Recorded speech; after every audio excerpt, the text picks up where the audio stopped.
La viuda llevaba semanas pasando las noches dentro de un viejo carro de madera, sola, sin familia, y sin imaginar que alguien estaba a punto de verla por primera vez en mucho tiempo.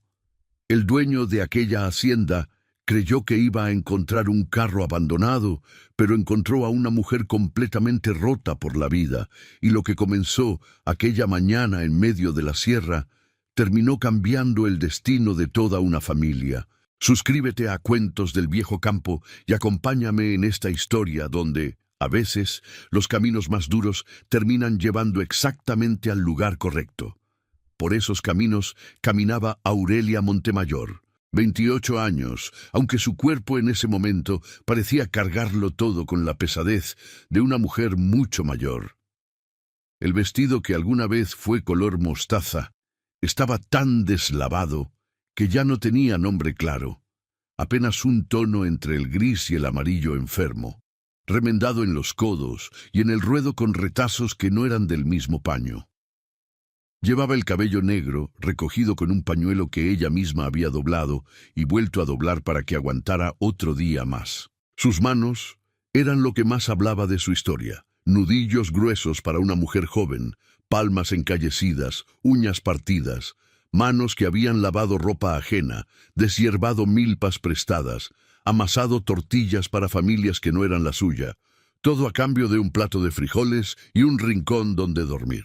Cargaba una talega pequeña de ixtle, con muy poco adentro, un peine de madera con 2 dientes rotos, una estampa de la Virgen de Guadalupe envuelta en un pedazo de periódico viejo, la muda de ropa que ya no era muda, porque la otra pieza estaba tan gastada que hacía más frío que ropa, y una carta que ya ni siquiera abrió para leer porque se la sabía de memoria, la que el cuñado le había puesto en la mano el día que la corrió de la única casa que había tenido en sus 28 años de vida. Antes de ese día, Aurelia había vivido la mayor parte de su existencia entre los muros grises del refugio de San Telmo, un orfelinato que las hermanas carmelitas administraban en un edificio colonial del centro de la ciudad. Un lugar donde la caridad llegaba con condiciones, donde el afecto había que ganárselo con obediencia y donde las niñas aprendían desde chicas que la gratitud era la única moneda que podían pagar. Aurelia creció ahí desde los 4 años, cuando llegó sin nombre completo y sin nadie que explicara de dónde venía. Las hermanas le pusieron el apellido Montemayor porque así se llamaba la hermana superiora de ese año y porque alguien tenía que nombrarla. Aprendió a coser, a cocinar, a lavar, a planchar, a callar cuando era necesario y a sonreír cuando se esperaba. Aprendió a leer en secreto, aprovechando los libros que los donadores dejaban y que las hermanas guardaban para ocasiones especiales. A los 23 años, cuando Benigno Montemayor llegó al refugio buscando una mujer trabajadora y de buen carácter para casarse, la hermana superiora casi lo empujó hacia Aurelia. Era la solución más conveniente para todos. Una boca menos que alimentar, una responsabilidad menos que cargar. Aurelia no se opuso. Tampoco es que tuviera mucho a dónde ir. El matrimonio con Benigno no fue malo en el sentido violento de la palabra, pero tampoco fue bueno en ningún sentido que valiera la pena recordar. Él era un hombre callado, 10 años mayor, que administraba un pequeño rancho de temporal en las afueras de San Laureano de la Sierra. Llegaba a comer, esperaba que la casa estuviera en orden, dormía y al día siguiente volvía a empezar. No hubo hijos, lo cual era una sombra que los dos cargaban sin nombrarse. Benigno nunca la culpó con palabras, pero el silencio que se asentaba entre ellos cada vez que el tema rozaba la conversación era más pesado que cualquier reproche. Luego vino el accidente. Benigno estaba reparando el techo de la bodega del rancho cuando una viga podrida cedió sin aviso. Cayó de espaldas sobre unas herramientas viejas que nadie había recogido. Vivió 4 días más, tiempo suficiente para que la infección se le metiera en la sangre y para que la fiebre se lo fuera llevando de a poquito, mientras Aurelia lo cuidaba sin saber bien qué hacer, porque el médico más cercano estaba a 2 días de camino y no tenía dinero para mandarlo llamar. Cuando Benigno murió al amanecer de un miércoles, Aurelia descubrió que estar sola tenía muchas capas y que apenas estaba en la primera. La familia de Benigno apareció para el entierro con la misma puntualidad con que aparecen los buitres cuando algo muere, sin anunciarse y sabiendo perfectamente qué venían a llevarse. No había testamento. El rancho estaba a nombre del difunto y los papeles de herencia nunca se habían hecho como debían. Aurelia era la viuda, pero en ese México donde la reforma agraria todavía era más promesa que realidad para las mujeres solas, eso no le garantizaba absolutamente nada. Se llevaron los muebles, la ropa buena, las 2 gallinas, hasta el molcajete que Aurelia había comprado con su propio dinero ahorrando durante meses. El cuñado mayor fue directo, con esa crueldad que no necesita alzar la voz. Usted no trajo nada, no dejó descendencia, y ahora quiere quedarse con lo de mi hermano. Tiene 3 días para recoger lo suyo y largarse. Lo que no saque en 3 días, lo tiro. Aurelia no tenía a dónde ir. El refugio de San Telmo no aceptaba mujeres adultas de regreso. Esa era una regla que las hermanas cumplían sin excepciones. No tenía familia, no tenía ahorros. Intentó buscar trabajo en San Laureano, lavandera, costurera, cocinera, lo que fuera. Pero una viuda joven y sola, sin referencias, sin familia conocida en el pueblo, despertaba más desconfianza que compasión. Las señoras casadas no la querían cerca. Los comerciantes preferían no arriesgarse. Y así comenzó Aurelia a caminar, primero de San Laureano a Paso del Águila, de Paso del Águila a Rancho Nuevo, de Rancho Nuevo a donde el camino la llevara. Dormía donde podía, un portalito de iglesia una noche, un jacal abandonado la siguiente, una vez debajo de un sabino enorme, cuyas raíces la protegieron de la lluvia mejor que cualquier techo. Comía cuando conseguía trabajo de un día, lavar ropa, ayudar en la cocina de alguna familia, cortar caña en temporada. Aceptaba pago en tortillas y frijoles, porque el dinero en efectivo era un lujo que nadie le ofrecía. Su cuerpo fue cediendo despacio, como cede la madera buena, sin quebrarse de golpe, pero hundiéndose poco a poco. Perdió peso hasta que los pómulos le sobresalieron y la ropa le quedó grande. Le salieron grietas en los talones de tanto caminar sin guaraches decentes. El sueño se volvió ligero y desconfiado. El tipo de sueño que no descansa porque una parte de la mente siempre está alerta a los ruidos de la noche. Fue en una tarde de noviembre cuando encontró el carro. Estaba caminando por una vereda secundaria que se alejaba del camino principal, buscando un lugar donde pasar la noche antes de que oscureciera del todo. A un costado de la vereda, medio tragado por los huizaches y la maleza de temporal, había un carro viejo de madera, de esos que usaban los arrieros antes de que llegaran los camiones. Una de las ruedas estaba hundida en el suelo blando, el eje roto, la madera oscurecida por años de lluvias. Pero la estructura principal aguantaba. Había un toldo de lona rota que todavía cubría algo, y adentro varios costales de ixtle apilados que podían servir de cama si se acomodaban bien. Para Aurelia, en ese momento, era un palacio. Subió con cuidado, acomodó los costales, se envolvió en el rebozo que era lo único que la protegía del frío de la sierra, y por primera vez en semanas cerró los ojos sin la angustia inmediata del hambre. Encontró un arroyo cerca, entre los sabinos, donde pudo beber agua limpia y lavarse la cara. Encontró capulines silvestres en la orilla del monte y quelites que reconoció de haberlos visto cocinar en el refugio. Comió poco, pero comió. Se dijo que descansaría 2 o 3 días y luego seguiría. Llevaba 4 días en el carro cuando llegaron los cascos del caballo. Era muy temprano, la luz apenas empezando a clarear entre los cerros del oriente, y Aurelia dormía en ese estado de alerta que ya era su normalidad. Escuchó el ruido antes de entender qué era, y su cuerpo reaccionó antes que su cabeza. Se hizo chiquita en el fondo del carro, tapándose con un costal, conteniendo la respiración. Espió por una grieta en la madera lateral. Un hombre desmontaba a unos metros de distancia. 35 años quizás, aunque lo traía marcado de una manera que hacía difícil saberlo con exactitud.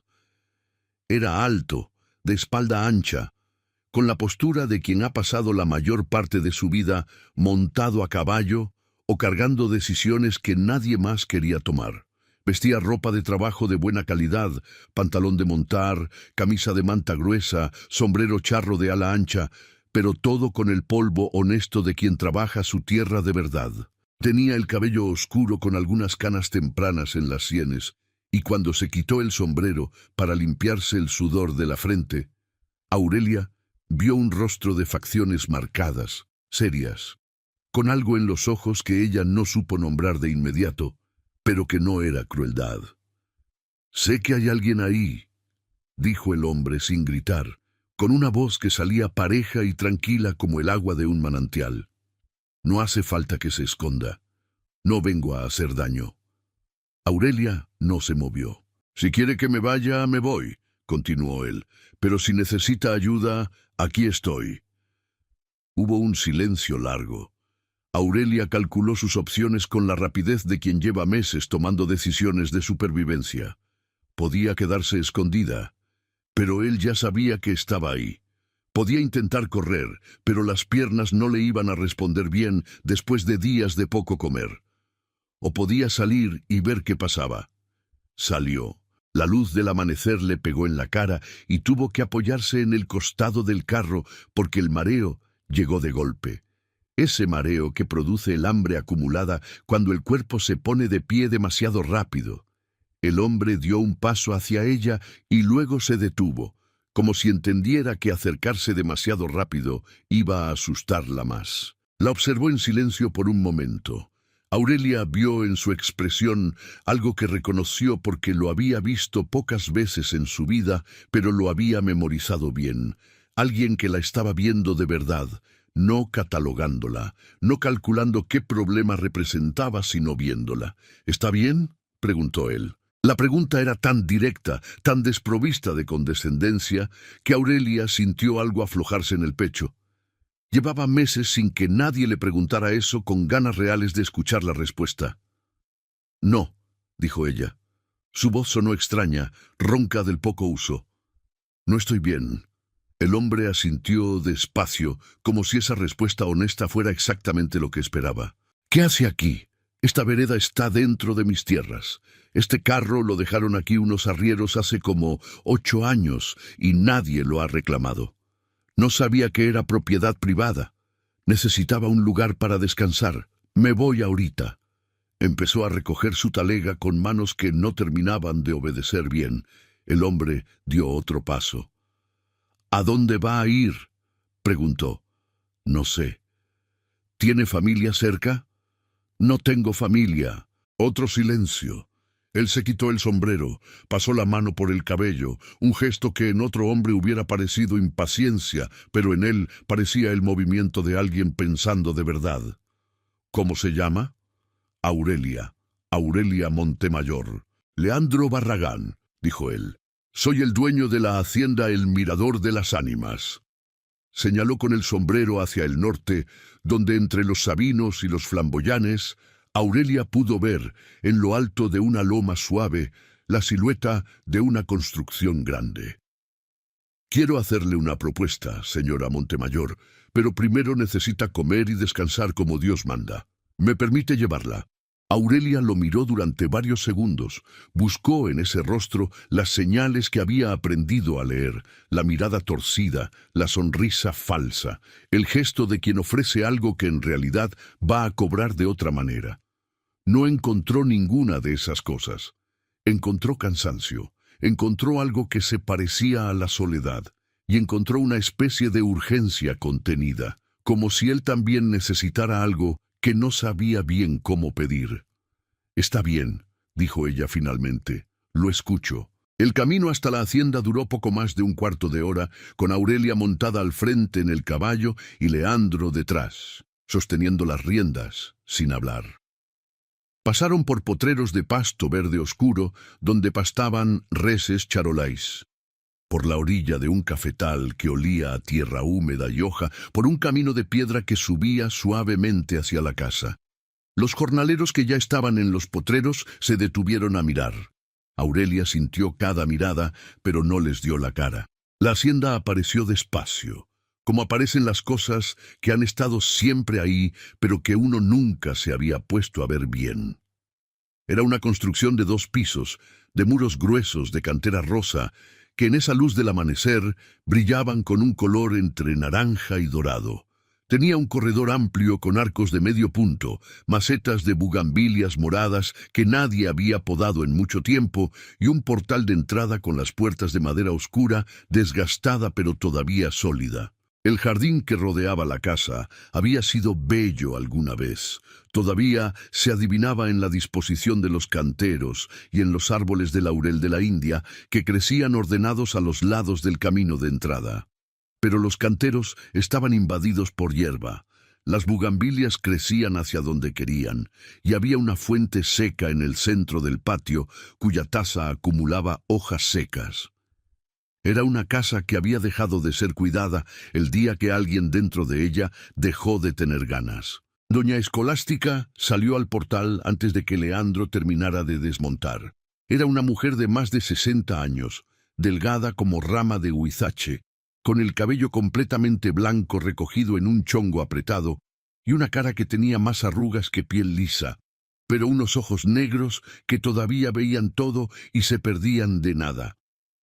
Llevaba delantal de manta sobre vestido oscuro y traía las manos blancas de harina. «Don Leandro», dijo mirando a Aurelia con una mezcla de sorpresa y algo que se parecía mucho a la compasión. «¿Quién es esta muchacha?» «Doña Escolástica. Ella es Aurelia. Necesita cuidados urgentes, baño, comida, ropa limpia. ¿Puede atenderla?» La mujer no hizo más preguntas. Bajó los 3 escalones del portal y se acercó a Aurelia con la seguridad de quien lleva décadas sabiendo qué hacer cuando algo o alguien llega quebrado a sus manos. «Ándale, mija», dijo, tomándola del brazo con firmeza gentil. «Vamos pa' dentro». «¿Y la propuesta?», alcanzó a preguntar Aurelia, mirando a Leandro. «Después», dijo él. «Primero lo primero». Doña Escolástica la llevó por un corredor de losas de barro cocido hasta un cuarto en la parte trasera del primer piso. Era una habitación sencilla pero limpia. Cama de latón con colchón de lana, cobija de lana gruesa doblada al pie, una palangana con su jarro de agua, un banco de madera. Había una ventana pequeña que daba al huerto, y por donde entraba olor a epazote y a tierra mojada. Para Aurelia, después de semanas durmiendo en el suelo y en carros abandonados, fue como entrar a otro mundo. Doña Escolástica calentó agua en el fogón y preparó un baño en una tina de madera, echándole hojas de hierba santa que olían a anís y a campo.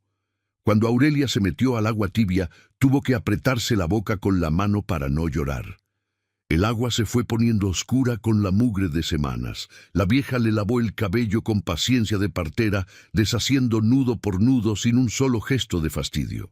Luego trajo ropa limpia, una falda oscura y blusa de manta blanca que le quedaban grandes, pero eran decentes, y una charola con comida, caldo de pollo con chayote y epazote, tortillas recién hechas, un vaso de agua de Jamaica. Aurelia comió despacio, obedeciendo sin que nadie se lo dijera, cucharada a cucharada, porque el estómago necesitaba tiempo para recordar para qué servía. Cuando terminó, doña Escolástica recogió la charola y le dijo: «Don Leandro quiere hablar con usted cuando esté lista, pero si necesita dormir primero, dígame y lo hago esperar». «No», dijo Aurelia, «prefiero saber de una vez». La siguió por el corredor hasta una sala al frente de la hacienda. Muebles de madera oscura con asientos de cuero, un escritorio grande lleno de papeles y libros de cuentas, una repisa con figuras de barro y una imagen del Sagrado Corazón con veladora encendida. Leandro estaba de pie junto a la ventana, mirando afuera hacia los cafetales. Se volvió cuando entraron. «Gracias, Escolástica. La dejamos a solas, por favor». La mujer salió cerrando la puerta sin hacer ruido. Leandro señaló una silla frente al escritorio. «Siéntese, por favor». Aurelia se sentó.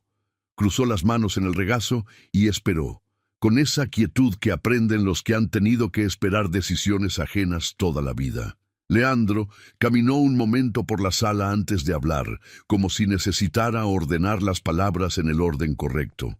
Antes de hacerle la propuesta necesito contarle algo, dijo finalmente. Quedé viudo hace 2 años. Mi esposa Trinidad murió en el parto de nuestro segundo hijo. El niño tampoco sobrevivió. Se detuvo.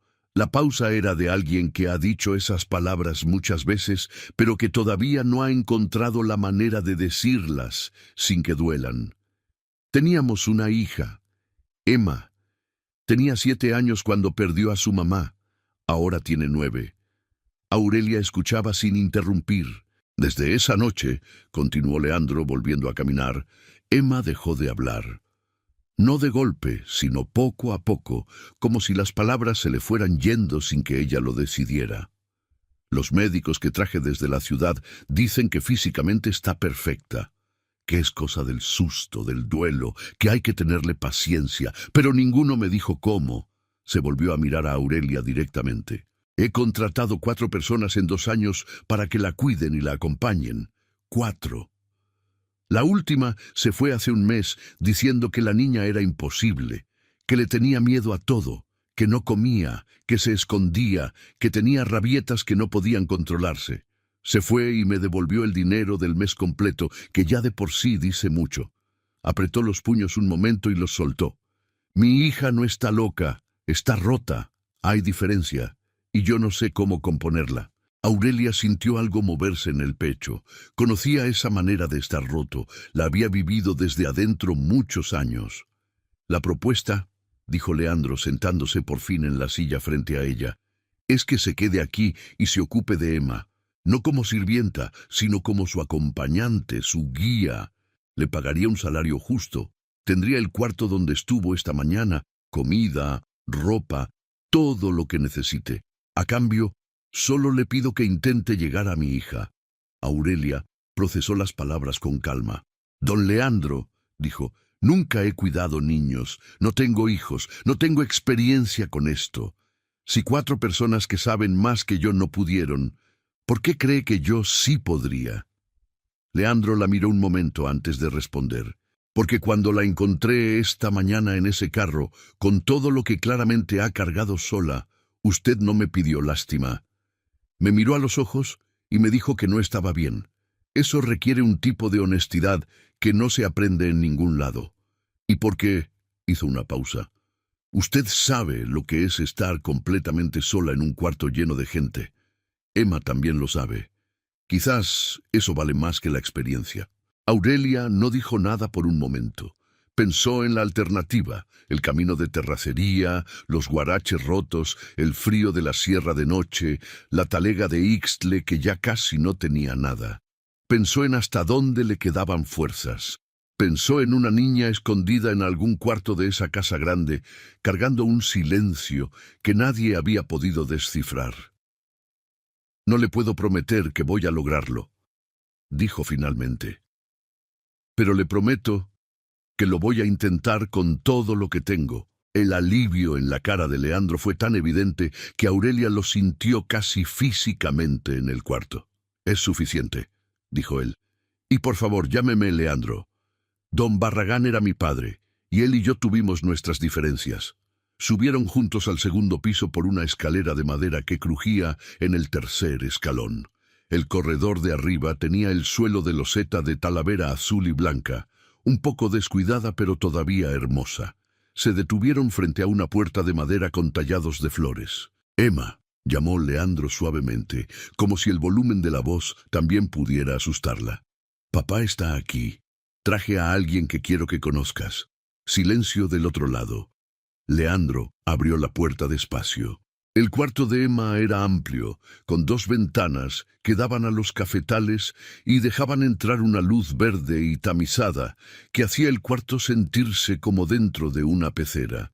Había una cama con cabecera de fierro pintada de blanco, una cómoda con espejo, repisas con libros y algunas muñecas de trapo. Todo limpio, todo en orden, pero con ese orden extraño de los cuartos donde los niños han dejado de jugar. La niña estaba en el rincón más alejado de la puerta, entre la cómoda y la pared, sentada en el suelo con las piernas dobladas contra el pecho. Era pequeña para sus 9 años, delgada, con el cabello negro muy largo y lacio que le caía sobre la cara. Vestía blusa limpia y falda de lana, pero había algo en cómo llevaba la ropa, un poco arrugada, un poco desordenada, que decía que se la habían puesto otros. Sus ojos eran negros y grandes, y cuando levantó la vista hacia Aurelia, en ellos había algo que no era solamente miedo. Era la mirada de alguien que lleva tiempo calculando si vale la pena abrir la puerta o seguir teniéndola cerrada. Aurelia conocía esa mirada. La había practicado durante años debajo de la escalera del refugio de San Telmo. Sin pensarlo mucho, en lugar de acercarse, Aurelia se agachó hasta quedar en cuclillas, poniéndose a la altura de la mirada de la niña. No se acercó. Solo se puso a su nivel y la miró de frente. «Hola, Emma», dijo con voz tranquila. «Me llamo Aurelia. También estoy asustada ahorita. No sé si voy a saber hacer bien esto, pero quiero intentarlo, si tú me lo permites». Algo cambió en los ojos de la niña. Apenas un temblor, apenas una grieta microscópica en la muralla. Pero Aurelia lo vio porque sabía exactamente cómo se veía eso. Leandro tocó el hombro de Aurelia brevemente. «Las dejo. Estaré en el escritorio si necesita algo». Salió cerrando la puerta con suavidad. Aurelia se sentó en el suelo, con la espalda contra la pared, a una distancia respetuosa de la niña. No se acercó. No le habló de frente ni le hizo preguntas. Simplemente empezó a hablar, dejando que las palabras salieran sin ningún destino particular. «Cuando yo era chica», dijo, «vivía en un lugar grande donde había muchas niñas, pero de todas formas te podías sentir completamente sola. Había una escalera de piedra en el fondo del edificio y debajo de esa escalera había un espacio chiquito, oscuro, donde yo me metía cuando ya no quería que nadie me viera. Me quedaba ahí horas, a veces todo el día. No era porque quisiera esconderme de algo en específico, era porque ahí nadie esperaba nada de mí, y eso descansaba». Hizo una pausa. Emma no se había movido, pero sus ojos estaban fijos en Aurelia. «Una vez me encontró ahí una hermana que se llamaba Sor Consolación. Era la que menos hablaba de todas. Se metió debajo de la escalera conmigo y se sentó a mi lado sin decir nada. Yo esperé que me fuera a regañar o a sacar a jalones, pero nunca lo hizo. Nomás se quedó ahí. Y al rato yo sola me levanté y salí, porque cuando alguien está contigo sin exigirte nada, ya no hay tanta necesidad de esconderse». Se acomodó mejor contra la pared, sin hacer ruido. «No te voy a pedir que hagas nada», dijo. «Solo voy a estar aquí, por si acaso». Las horas pasaron con el ritmo lento de las tardes de noviembre en la sierra. Doña Escolástica subió una charola al mediodía. Caldo de res con verduras, tortillas, agua de limón. Aurelia comió su porción. Ofreció la de Emma dejando el plato cerca de ella sin insistir. La niña no comió. Aurelia agarró un libro de la repisa, un libro de fábulas con ilustraciones de colores que alguien había comprado con cuidado, y empezó a leer en voz alta. No dramáticamente, sin actuaciones, solo en voz normal, como si le leyera a la tarde. El sol fue bajando y pintó el cuarto de naranja y después de ese azul particular que tienen los atardeceres en las sierras de Veracruz. Aurelia siguió ahí. Emma siguió en su rincón. Cuando la luz ya era casi azul oscura y las chachalacas del monte habían hecho su escándalo de las 6 y se habían callado, Emma se movió por primera vez. Solo cambió de posición, estirando las piernas que debían dolerle de tanto tiempo dobladas. Aurelia no lo señaló. Siguió mirando hacia la ventana, luego tan bajo que pudo haber sido el viento entre las hojas del sabino. «¿Usted también se va a ir?». 3 palabras, las primeras que Emma le había dicho a alguien en meses. Aurelia se volvió despacio hacia la niña, con la misma cautela con que uno se mueve cuando hay algo frágil cerca. No sé qué va a pasar, respondió con honestidad. Pero yo no quiero irme. Me gustaría quedarme si tú me lo permites. Emma la estudió durante un tiempo largo, esos ojos negros recorriendo cada parte de su cara como si estuvieran buscando la trampa. Aurelia no le dio ninguna. Dejó que la mirara todo lo que necesitara. Al final, Emma inclinó apenas la cabeza. No era un sí con palabras, pero era algo. Era la primera puerta entreabierta en mucho tiempo.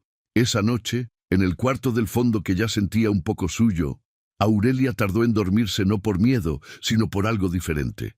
La sensación extraña e incómoda de tener un techo sobre la cabeza y comida en el estómago, como si su cuerpo no terminara de creerle que era real. Los días que siguieron tomaron su propia forma. Aurelia se levantaba antes de que saliera el sol, cuando el gallo de la hacienda hacía el primer aviso y el frío de la madrugada todavía olía a leña y a copal del altar de doña Escolástica. Tomaba café con la vieja en la cocina, ese café de olla con canela y piloncillo que era lo mejor del día, y luego subía al cuarto de Emma. La niña siempre estaba ya despierta y ya vestida, siempre en el mismo rincón. Aurelia llegaba, decía buenos días, sin esperar respuesta, se sentaba en el suelo y empezaba.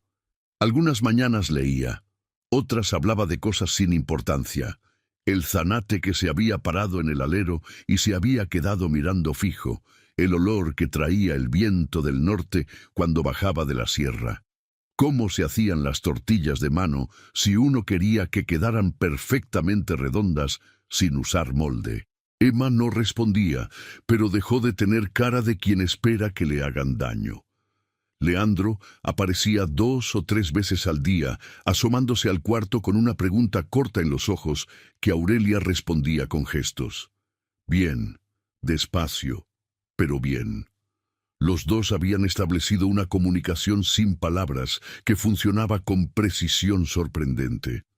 Al cuarto día, Aurelia bajó a la cocina a media mañana y le pidió a doña Escolástica que le enseñara a hacer polvorones. «Son los que más se guardan», explicó la vieja con la aprobación silenciosa de quien lleva décadas viendo cómo funciona la vida. «No se ponen duros rápido». Trabajaron juntas en el fogón, midiendo harina y manteca, añadiendo canela y azúcar, moldeando bolitas que el horno de leña fue dorando despacio. El olor llenó la hacienda entera, colándose por las escaleras y por los corredores. Ese olor de azúcar quemado suavemente que no tiene parecido con ninguna otra cosa. Aurelia subió con una canasta cubierta con un trapo limpio y 2 tazas de atole de guayaba. Puso todo en el suelo, a mitad de camino entre ella y el rincón de Emma, y se sentó a leer como si nada. Pasaron 10 minutos, 15. El atole fue enfriando. Luego, con la misma cautela silenciosa de un tejón que se acerca al agua, Emma fue arrastrándose por el suelo 1 centímetro a la vez. Se detuvo. Miró a Aurelia. Aurelia no levantó la vista del libro. Emma se arrastró un poco más. Cuando finalmente llegó a la canasta, sus dedos delgados tomaron un polvorón y lo llevaron a la boca. Lo masticó despacio. Tomó otro. Bebió el atole. Aurelia terminó el capítulo sin mirarla una sola vez, pero por dentro, su corazón hacía un ruido que le llenaba el pecho. Esa noche, durante la cena, cuando le contó a Leandro lo que había pasado, él tuvo que poner el vaso de agua en la mesa porque le temblaron las manos. «Comió», dijo, con la voz de quien dice algo mucho más grande que las palabras. «Comió sola, sin que nadie la obligara». «Comió 3 polvorones y el atole completo», confirmó Aurelia. Leandro no dijo nada más por un momento. Cuando levantó la vista, tenía algo en los ojos que él claramente prefería que no estuviera ahí. «Gracias», dijo simplemente. Y Aurelia entendió que esas 2 sílabas cargaban todo lo que él no sabía cómo poner en palabras. Esa misma noche fue la primera vez que Leandro y Aurelia se encontraron en el corredor de afuera, después de que la hacienda se quedó en silencio. Aurelia había salido a tomar aire porque el cuarto le parecía demasiado quieto para la cantidad de cosas que tenía en la cabeza. Leandro ya estaba ahí, apoyado en la balaustrada de cantera, mirando los cafetales bajo la luna. ¿No puede dormir?, preguntó él cuando la escuchó llegar. Tengo el sueño raro todavía, admitió ella. El cuerpo no termina de acostumbrarse a estar en un lugar seguro. Leandro la miró de lado. ¿Cuánto tiempo lleva caminando sola? Casi 7 meses. Él no dijo nada enseguida. Luego, ¿qué pasó? Y Aurelia, que no esperaba contarle nada a nadie porque llevar sus cosas adentro era el único control que había tenido sobre su propia vida, se encontró hablando. Le contó del refugio de San Telmo, de Benigno, del accidente, de la cuñada que no era cuñada sino extraña con papeles. Le contó de las puertas cerradas en San Laureano y de los meses de camino.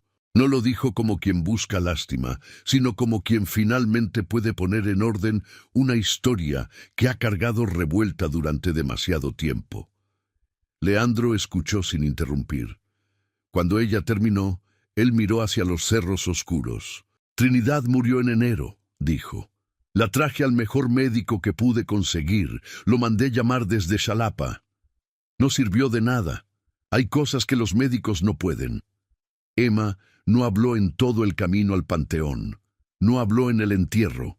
No habló cuando los vecinos vinieron a dar el pésame. Yo pensé que era el susto y que iba a pasar. No pasó.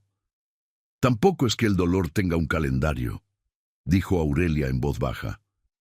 Leandro la miró. No, dijo. No lo tiene. Se quedaron callados un buen rato, escuchando el grillo y el viento entre los cafetales, y la quietud entre ellos era de las pocas que no pesan. Cuando Aurelia se despidió y entró al corredor, Leandro dijo su nombre una vez, en voz baja. ¡Aurelia! Ella se volvió. «Usted también está haciendo algo difícil», dijo él. «No lo pierda de vista». Ella asintió y entró. Esa noche durmió de un tirón por primera vez desde que llegó a la hacienda. Lo del mercado de San Laureano pasó a las 3 semanas. Doña Escolástica tenía las rodillas malas y Aurelia se ofreció para ir con Nazario, el capataz, a traer los mandados de la semana.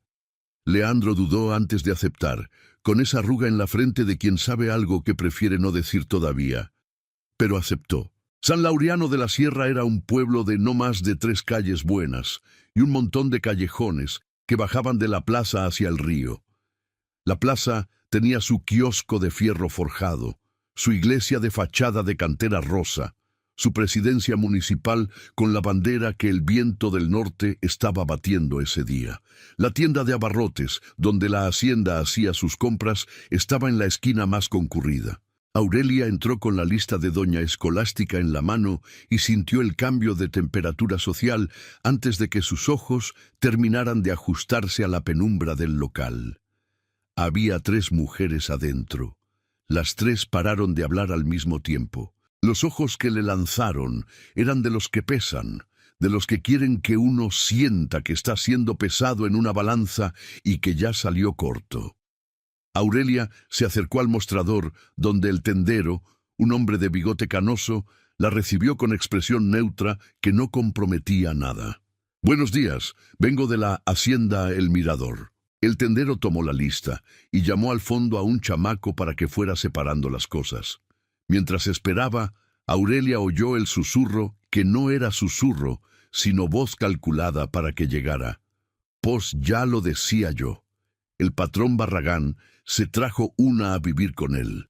Y la niña ahí aguantando, otra voz más aguda. ¿De dónde va a ser? Nadie la conoce. Nadie sabe de qué familia. Que yo sepa, las mujeres decentes tienen de dónde colgarse». La tercera, con ese tipo de crueldad que se viste de preocupación. «Lo que me da lástima es la chamaca. Bastante tiene ya con lo que carga, y encima con quién sabe qué persona metida en la casa». Aurelia clavó la mirada en la lista de mandados y contó hasta donde pudo. Las uñas se le clavaron en la palma. El chamaco trajo las cosas en cajas de madera, ella pagó con el dinero que Leandro le había dado, y salió con la cabeza en alto y los dientes apretados. En el camino de vuelta en el carro de Nazario, entre el polvo de la terracería y el olor a pino que bajaba de la sierra, las lágrimas le llegaron. No eran de tristeza, eran de esa rabia que se produce cuando uno ha hecho todo bien, y de todas formas el mundo decide que no. Cuando llegaron a la hacienda fue directo al cuarto. Doña Escolástica, que lo vio todo sin preguntar nada, fue a avisarle a Leandro. Él llegó en 5 minutos. Golpeó la puerta suavemente. ¿Puedo entrar? Aurelia se había limpiado la cara, pero los ojos la delataban. Él entró y cerró la puerta, que era inapropiado según todas las reglas del pueblo, pero que él evidentemente no consideró en ese momento. Cuénteme, Aurelia le contó. Todo, sin omitir nada, sin suavizarlo. Leandro escuchó con las mandíbulas apretadas, y cuando ella terminó, se levantó y caminó a la ventana. Lo temía, dijo. Por eso dudé antes de mandarlo. San Laureano es un pueblo chico con cabeza chica. No van a entender un arreglo que no entre en sus categorías. No están completamente equivocados, dijo Aurelia. Soy una viuda sola viviendo en la casa de un viudo. Aunque todo sea completamente honesto, lo que parece importa tanto como lo que es. Lo que importa es la verdad, dijo Leandro, volteándose. La verdad no la ve nadie de afuera. Él la miró en silencio. Había algo en su cara que Aurelia no le había visto antes, algo que se estaba decidiendo ahí, en ese momento. ¿Y si hubiera una manera de que la verdad fuera también lo que parece? Dijo finalmente. Aurelia lo miró sin entender. Leandro respiró profundo. Aurelia, le voy a pedir algo que no tengo derecho de pedir. Puede decirme que no y nada cambia. Sigue en esta casa con el mismo trato. Pero necesito preguntarlo. Diga, cásese conmigo. El cuarto se llenó de un silencio del tipo que ocupa espacio. Sería un matrimonio formal, continuó Leandro, con la voz de alguien que ha pensado esto mucho antes de abrir la boca. Lo que la gente necesita ver para dejar de hablar. Usted sería la señora de la hacienda. Emma tendría una madrastra legal, las fofocas no tendrían de dónde agarrarse, tendríamos cuartos separados, cada quien su espacio. Si en algún momento las cosas cambian entre nosotros, que sea por decisión de los dos, no por obligación de ningún papel. Aurelia no dijo nada por un tiempo largo. ¿Y usted? Preguntó al fin. ¿Usted qué necesita de esto? Leandro no respondió de inmediato. La miró de esa manera que él tenía, directa y sin falsedad. Necesito que esta casa vuelva a ser una casa, dijo. Usted llegó hace 3 semanas y Emma ya comió sin que nadie la obligara. Esta mañana doña Escolástica me dijo que la oyó canturreando sola en el cuarto, un sonido que no escuchaba en 2 años. Eso lo hizo usted. No quiero perderlo. Podría quedarse sin casarse. Podría, dijo él. Pero no estaría bien para ninguno de los dos. No en este pueblo. No con lo que ya están diciendo. Aurelia pensó en todo lo que había perdido y en todo lo que esta casa le había dado en 3 semanas. Pensó en la niña del rincón que había comido 3 polvorones y había dicho 3 palabras. Pensó en los corredores con olor a café y en el café de olla de doña Escolástica. Pensó en los atardeceres desde el corredor de arriba, con los cerros oscuros y las estrellas que salían una por una sobre la sierra. Pensó en Leandro. Necesito tiempo para pensarlo, dijo. Todo el que necesite, respondió él, y salió sin presionar. Esa noche, Aurelia no durmió. Al amanecer, con los gallos y las chachalacas haciendo su concierto y el olor del café subiendo desde la cocina, bajó al comedor donde Leandro ya estaba con su taza. «Acepto», dijo. Él levantó la vista y en su cara había alivio, pero también algo más. Algo que Aurelia reconoció porque lo había visto pocas veces, pero sabía que no se confundía. Era alegría, verdadera y mal disimulada. Los preparativos fueron rápidos. Leandro fue personalmente a hablar con el padre Melitón, que era un hombre de 63 años con la panza de quien come bien y el carácter de quien lleva décadas siendo la última autoridad moral del pueblo. El padre puso objeciones. que era muy pronto, que ambos estaban todavía en duelo reciente, que el pueblo iba a hablar. Leandro le recordó con amabilidad glacial que sus donativos habían pagado los nuevos bancos de la iglesia el año anterior y que no estaba pidiendo permiso sino avisando. El padre cedió, aunque con cara de quien se está tragando algo que no le gusta. La boda se fijó para una semana después. Doña Escolástica recibió la noticia con ojos brillantes y un abrazo que tenía la fuerza de alguien que ha esperado algo mucho tiempo. Dios lo quiso así, dijo. Esta casa necesitaba a alguien que la respirara de nuevo. Aurelia subió a decirle a Emma. La niña estaba sentada en la cama, ya no en el rincón, hojeando un libro de láminas de animales. En los días recientes había dado pasos pequeños pero claros. Ya no se escondía cuando Aurelia entraba. Ya se sentaba a su lado para escuchar las lecturas. Esa mañana le había señalado una ilustración de un tlacuache con sus crías en el lomo, con un gesto que era casi una pregunta. Aurelia se sentó en la cama a su lado.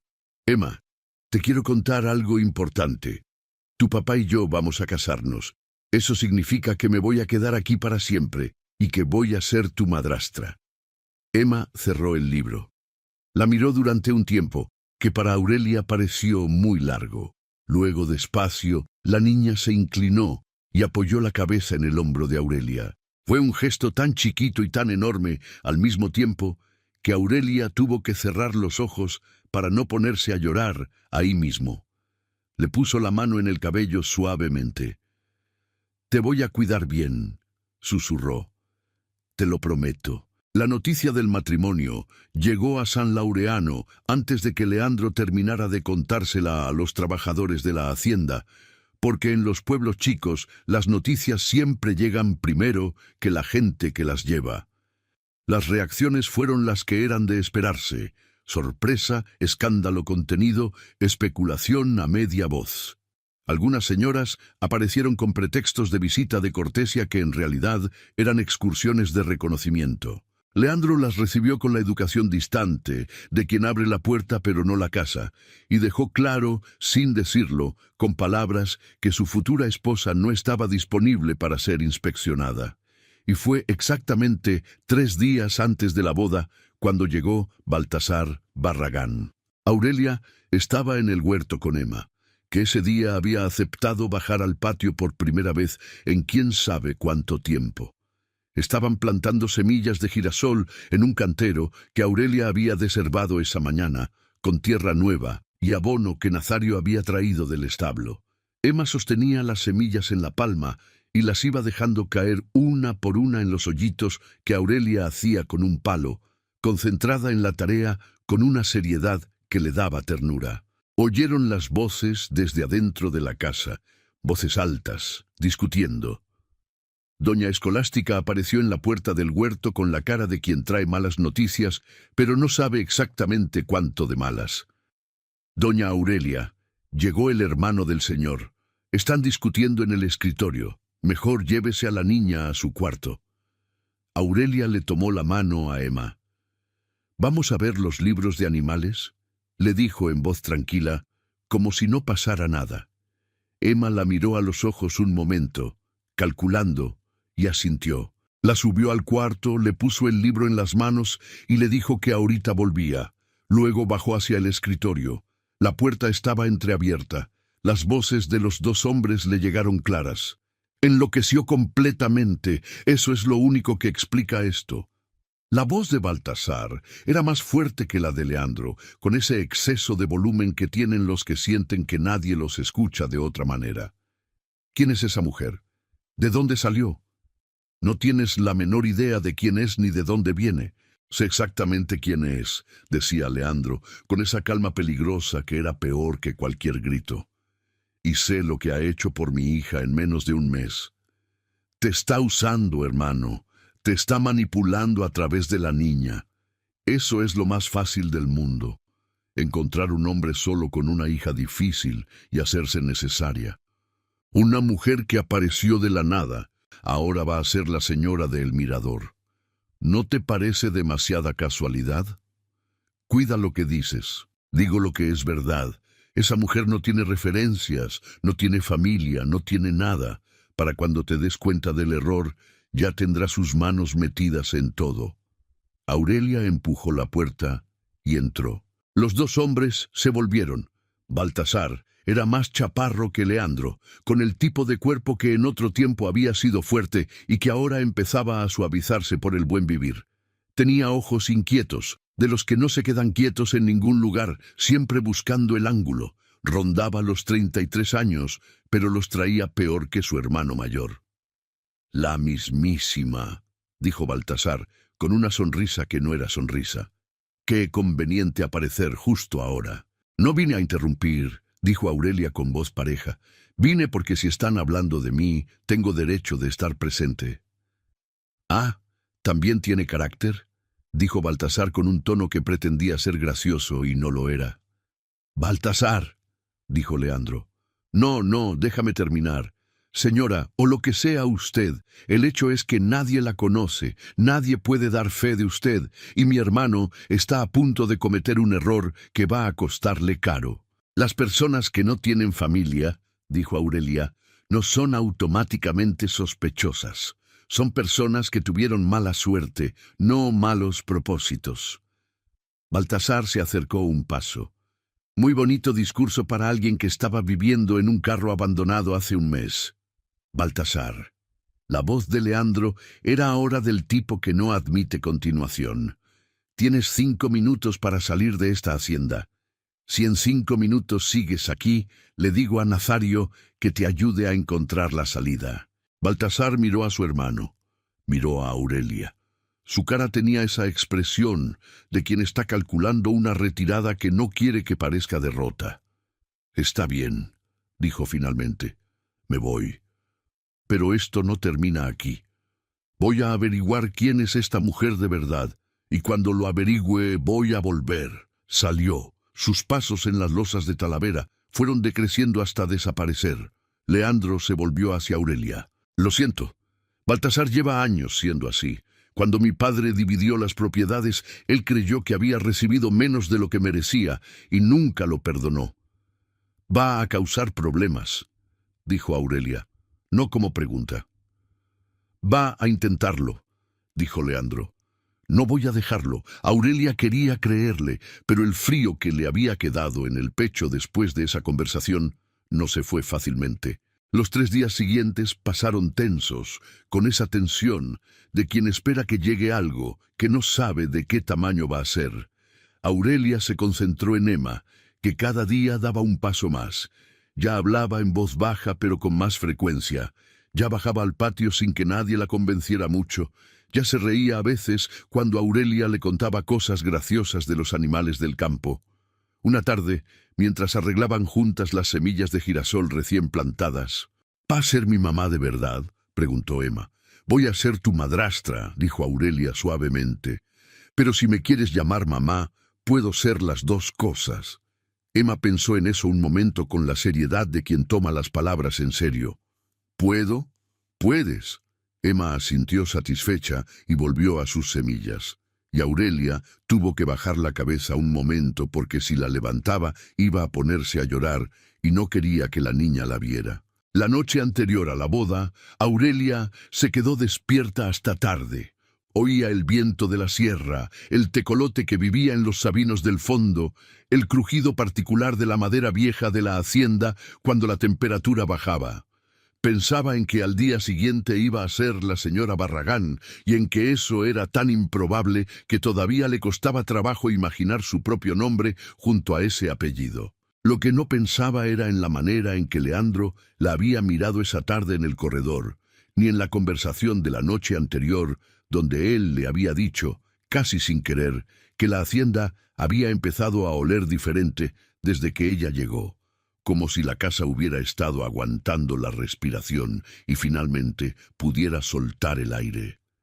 No pensaba en eso, o lo intentaba. La mañana de la boda amaneció con el cielo del color particular del añil antes de que saliera el sol, y luego se fue abriendo en ese naranja y ese rosa que en Veracruz parecen sacados de un cuadro de alguien que nunca aprendió a ser moderado con los colores. Emma había insistido en bajar, todavía con la recuperación de una semana de fiebre encima, todavía débil, pero con la determinación de los 9 años cuando se han decidido.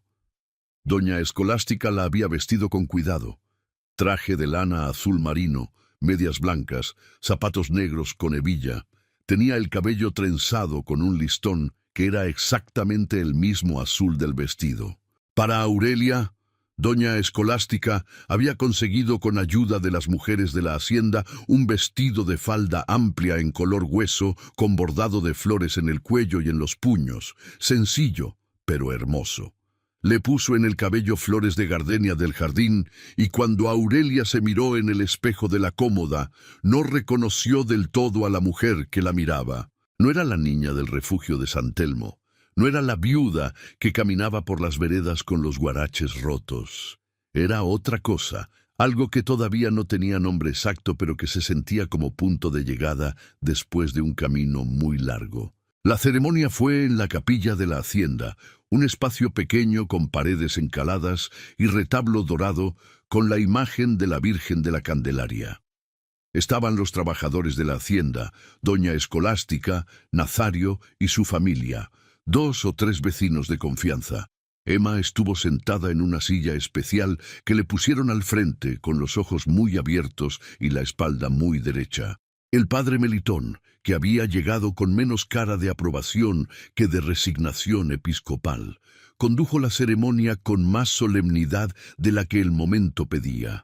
Pero cuando llegó el momento de los votos, algo cambió en él también, porque era sacerdote hace 40 años y reconocía cuando algo era verdadero. Leandro tomó las manos de Aurelia y las sostuvo con firmeza mientras hablaba.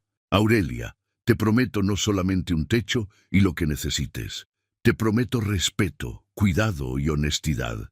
Te prometo ser el hombre que esta casa necesita y el que tú mereces que esté a tu lado. Y te prometo que nunca más vas a caminar sola por ningún camino. Aurelia sintió que la voz se le iba a ir. La sostuvo. Leandro, te prometo cuidar a ti y a Emma con todo lo que tengo. Prometo convertir esta casa en lo que necesita ser. Y te prometo que nunca más, mientras yo esté, vas a tener que cargar tú solo todo lo que traes. El padre Melitón los declaró marido y mujer. Cuando Leandro la besó, fue breve y suave y honesto, y los aplausos de los trabajadores llenaron la capilla pequeña. Emma, desde su silla, aplaudió más fuerte que nadie, con esa alegría específica de los niños, cuando sienten que algo que estaba roto, por fin se está componiendo. Fue durante la celebración, en el patio de la hacienda con el violinista y el guitarrista que habían contratado del pueblo y las mesas con mole negro y arroz y tortillas recién hechas, cuando Baltasar apareció. Llegó sin ser invitado, que era exactamente lo que Aurelia había esperado. Traía del brazo a una mujer que Aurelia no conocía, cuarentona, bien vestida, con aretes grandes de oro y la expresión de quien lleva mucho tiempo creyendo que el dinero da razón automáticamente. «Mi querido hermano», dijo Baltasar, lo suficientemente alto para que la mitad del patio lo oyera, «vine a traer un regalo de bodas. Ella es doña Carmesina Urrutia, viuda respetable de esta región. Tiene información muy interesante sobre tu nueva esposa». El silencio que cayó sobre el patio fue el tipo de silencio que hacen los grupos de personas cuando sienten que está pasando algo que no deberían perderse. Leandro se levantó de la mesa con la calma de quien ha anticipado exactamente esto. «Baltasar, no eres bienvenido aquí. Déjame terminar. Doña Carmesina, por favor, dígale a todos lo que descubrió». La mujer dio un paso al frente con la satisfacción de quien lleva tiempo esperando su momento. «Mandé investigar el pasado de esta señorita», dijo, mirando a Aurelia con el tipo de desprecio que se aprende. «Resulta que fue expulsada del orfelinato donde creció a los 16 años, por robo. Robó pertenencias de la Madre Superiora. El asunto no llegó a la autoridad civil porque la Iglesia prefirió manejarlo internamente, pero salió de ahí en desgracia. El silencio que siguió era diferente del anterior. Era el silencio de la gente que está procesando, que está decidiendo qué creer. Aurelia sintió el suelo moverse, no físicamente, sino de esa manera en que el suelo se mueve cuando algo que uno creía firme de pronto muestra que es barro. Miró a Leandro, solo un segundo, y en ese segundo vio, en su cara, un destello de algo que no quería ver. Duda. Solo un instante, apenas el tiempo de una respiración, pero estuvo ahí. Y ese instante fue suficiente para que algo en el pecho de Aurelia se quebrara en un lugar que ya tenía fisuras. Fue entonces cuando se escuchó una voz, pequeña, clara, sin titubeos. Mentira. Todo el mundo buscó de dónde venía. Emma estaba de pie junto a su silla, todavía pálida por la fiebre reciente, todavía más delgada de lo que debería, pero con la postura de alguien que ha decidido que este es el momento de usar las palabras que guardó durante tanto tiempo. Mi mamá no roba. Mi mamá es buena. Mi mamá me salvó. La voz de la niña era pequeña, pero el patio entero la oía porque nadie estaba haciendo ningún ruido. Papá, dijo Emma, mirando a Leandro con esos ojos negros que no admitían disimulo. Tú me dijiste que siempre ibas a cuidarla. ¿Lo vas a hacer o no?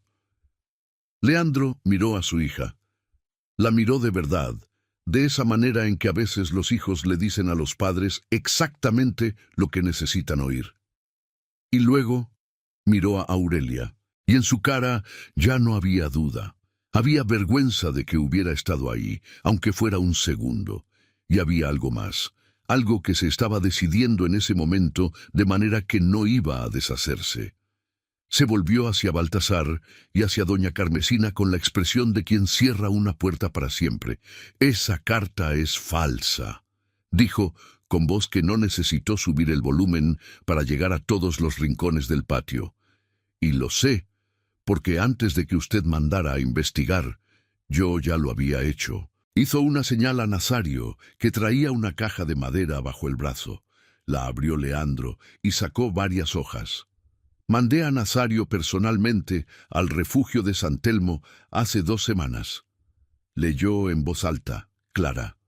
Aurelia Montemayor fue pupila ejemplar en esta institución durante más de 16 años.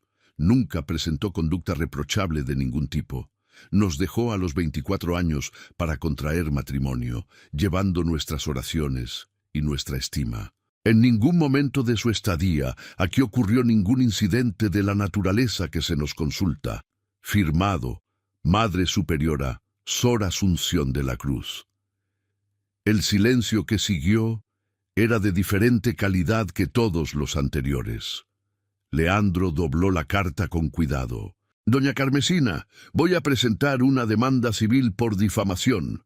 Necesito que documente su salida de esta hacienda para que quede registro de que fue requerida a marcharse». Se volvió hacia Baltasar. «Y en cuanto a ti, estás fuera de esta familia. No recibirás más nada de mi parte. Si te presentas en esta propiedad de nuevo, hablaré con el jefe de la zona». Baltasar quiso decir algo. Lo pensó mejor. Doña Carmesina ya estaba buscando la salida con la dignidad rota que produce el ridículo público. Los dos se fueron entre el silencio del patio, que era un silencio diferente al de la llegada. Ahora no era de expectativa, sino de juicio ya emitido. Cuando se fueron, Leandro cruzó el patio hasta donde estaba Aurelia. Ella no había movido un músculo. «Perdóname», dijo él en voz baja para que fuera solo de los dos. «Por ese segundo, nunca debió haber ocurrido». «Ya pasó», dijo Aurelia. «No para mí». Él le tomó las manos. «Te lo voy a compensar el resto de lo que me quede de vida». Aurelia lo miró. Pensó en todo lo que él había hecho antes de que la situación llegara a ese punto. Mandar a Nazario personalmente, conseguir la carta, guardarla sin decirle nada, prepararse para exactamente este momento. No lo había dudado. Lo había previsto y se había preparado. El segundo de duda había sido humano. Lo que vino después fue decisión. «Ya pasó», repitió, y esta vez lo dijo de otra manera. Doña Escolástica, siempre práctica, golpeó las palmas. Pues ya estuvo de drama, anunció. Hay mole negro y hay violín y hay mucho que celebrar. ¡Ándale! El violinista retomó. La gente soltó el aire que había estado reteniendo, y la fiesta siguió. Los meses que vinieron fueron de una felicidad que Aurelia aprendió despacio, porque no era el tipo de cosa que uno aprende de golpe cuando nunca lo ha conocido. Era la felicidad de los días ordinarios, el café de olla en la mañana, el sonido de Emma cantando en su cuarto, el olor a tierra mojada cuando llegaban las lluvias de mayo, las tardes en el corredor con Leandro después de la cena, hablando de nada y de todo con esa facilidad que tienen las personas cuando ya no tienen que explicarse. Emma siguió avanzando, no en línea recta porque el duelo no funciona así, sino en espiral. Días buenos, días difíciles, días donde volvía a callarse pero ya sin el peso terrible de antes. Volvió a hablar con doña Escolástica, luego con Nazario y su familia, luego, poco a poco, con el resto de los trabajadores de la hacienda. En los 10 años ya era una niña completamente diferente a la que Aurelia había encontrado en el rincón del cuarto. Todavía seria, todavía de pocas palabras cuando no confiaba, pero capaz de reírse fuerte y de preguntar lo que quería saber y de defender lo que le parecía injusto. Llamaba a Aurelia mamá sin titubear. Un año después de la boda, Aurelia descubrió que estaba encinta. La noticia llegó con alegría y con miedo al mismo tiempo, porque ambos sabían lo que le había costado a Trinidad. Leandro trajo al mejor médico disponible, un doctor de Xalapa que venía cada mes a revisar el embarazo con la minuciosidad de quien sabe que hay cosas que no se pueden dejar al destino. El embarazo fue tranquilo.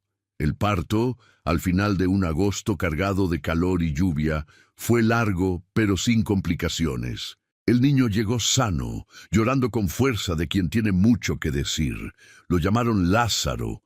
Emma, que esperó en el corredor durante todo el parto sin querer irse a dormir, entró en cuanto le dejaron y miró al recién nacido con una mezcla de fascinación y responsabilidad que le sentaba perfectamente. «Es muy chiquito», dijo. «Ya va a crecer», dijo Aurelia desde la cama, todavía agotada pero entera. «¿Puedo cargarlo? Cuando doña Escolástica te enseñe cómo». Emma asintió con seriedad y fue a buscar a doña Escolástica de inmediato. La hacienda El Mirador de las Ánimas prosperó en los años que siguieron. Aurelia tenía una inteligencia natural para los números y para ver dónde estaban los problemas antes de que se volvieran grandes, una habilidad que había desarrollado desde niña tratando de entender cómo funcionaban las cosas con muy pocos recursos. Juntos, ella y Leandro modernizaron la operación del cafetal, mejoraron los salarios de los jornaleros en un momento en que la reforma agraria estaba empujando a muchos hacendados a hacer exactamente lo contrario, y convirtieron El Mirador en una de las haciendas con mejor reputación de la región, no solo por la calidad del café, sino por el trato que daban a quienes trabajaban ahí. San Laureano de la Sierra, que había empezado mirando a Aurelia con desconfianza, fue cambiando de opinión tan despacio que nadie podría señalar el momento exacto en que cambió. Fue gradual, como es el cambio de las cosas verdaderas, una acción buena, luego otra, luego otra. Cuando hubo una temporada mala y varias familias del pueblo pasaron aprietos, Aurelia organizó desde la hacienda una red de ayuda que llegó donde el gobierno municipal no llegaba. Cuando la maestra de la escuela se enfermó, consiguió que se mandara otra. Cuando el puente sobre el arroyo se cayó, habló con Leandro y la hacienda contribuyó a la reconstrucción. No lo hizo para que la aceptaran, lo hizo porque era lo que correspondía hacer, pero el resultado fue el mismo. Doña Escolástica vivió hasta los 81 años, tiempo suficiente para ver a Lázaro aprender a caminar entre los cafetales y a Emma convertirse en mujer. Cuando murió, en una tarde de diciembre con el viento del norte soplando entre los sabinos, lo hizo en el cuarto que siempre había sido suyo, rodeada por Aurelia, Leandro, Emma y Lázaro. En la lápide que pusieron en el cementerio de la hacienda, Emma insistió en las palabras «Escolástica Paz Montiel», que supo que una casa es donde alguien te espera. Baltasar murió a los 47 años, solo, en una pensión de la ciudad, habiendo dilapidado en malos negocios y peor compañía todo lo que había heredado. Leandro se enteró y sintió una pena seca, del tipo que produce lo que pudo ser y no fue. Emma se convirtió en una mujer de carácter y criterio propio. Estudió en la ciudad, volvió al pueblo, se casó con un ingeniero agrónomo que llegó a trabajar en la región y que era exactamente el tipo de persona que podía hacerla feliz. La boda se celebró en el patio de la hacienda con todo San Laureano presente, y nadie que hubiera visto a la niña muda del rincón hubiera reconocido a la mujer que bailó esa noche hasta que le dolieron los pies. Lázaro creció con el temperamento tranquilo de Leandro y la agudeza de Aurelia, y desde los 20 años empezó a hacerse cargo de la hacienda, con una competencia que les permitió a sus padres soltar poco a poco el peso de los años de trabajo. Fue él quien modernizó las instalaciones del beneficio del café, quien negoció contratos con exportadores de la ciudad, quien contrató a los hijos de los jornaleros cuando estos se fueron haciendo viejos. Aurelia vivió hasta los 72 años, 44 años en el Mirador de las Ánimas, que ya no era el lugar de muros descuidados y jardines abandonados que había encontrado al llegar, sino una hacienda viva, con el bullicio de los nietos que corrían por los corredores y el olor permanente a café recién tostado y a flores del jardín que ella había replantado con sus propias manos. Murió en el corredor de arriba, en la mecedora que había sido de doña Escolástica, una tarde de octubre cuando el cielo de la sierra estaba de ese azul oscuro que precede a las lluvias. Leandro tenía su mano, como la había tenido en los momentos importantes, y los dos estaban callados mirando cómo el sol bajaba detrás de los cerros. «Gracias», dijo ella, con la voz que tenía cuando ya no necesitaba cuidar las palabras, «por haberme visto esa mañana». «Fui yo el que necesitaba que me encontraran», dijo él. Ella apretó su mano una vez y cerró los ojos.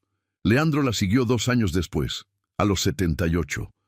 Lo encontraron en el escritorio donde había firmado miles de papeles y tomado miles de decisiones, con la cabeza apoyada en los brazos como si se hubiera quedado dormido revisando los libros de cuentas. En la cara tenía una expresión tranquila que hacía mucho tiempo no le veían. Los enterraron juntos en el cementerio de la hacienda, bajo el ahuehuete que Aurelia había plantado el año que nació Lázaro, con una sola lápide que decía Aurelia y Leandro Barragán, que aprendieron juntos lo que significa llegar a casa. Emma y Lázaro conservaron el mirador, lo conservaron sus hijos y sus nietos, y cuando los bisnietos de Aurelia caminaban por los corredores de Talavera azul y blanca y pasaban por el cuarto del fondo que había sido el primero de ella, escuchaban la historia de la mujer que llegó a la hacienda desde un carro abandonado en una vereda de noviembre, sin nada, sin nadie, y que convirtió ese lugar en algo que duró generaciones. No era una historia de rescate, era una historia de 2 personas que por azar o por destino o por esa cosa que sucede cuando 2 soledades se encuentran en el lugar correcto, se salvaron mutuamente sin que ninguna de las 2 lo hubiera planeado. El carro viejo de la vereda se fue desintegrando con los años hasta que no quedó nada, pero en el lugar donde había estado, Lázaro mandó plantar una bugambilia que todos los años cubría la orilla del camino de flores de un morado tan intenso que la gente de San Laureano paraba a verla cuando pasaba. Era el color de las cosas que persisten. Era el color de la esperanza que Aurelia Montemayor había cargado por caminos de terracería durante 7 meses, sin saber a dónde la llevaba, hasta el día en que la llevó exactamente donde necesitaba llegar. Si esta historia te llegó al corazón, deja tu like, suscríbete al canal y compártela con alguien que necesite recordar que la soledad no es el final del camino. Y cuéntame en los comentarios, ¿crees que los momentos más difíciles pueden ser el principio de algo que todavía no imaginas? Ya tengo otra historia esperándote. Dale clic y acompáñame.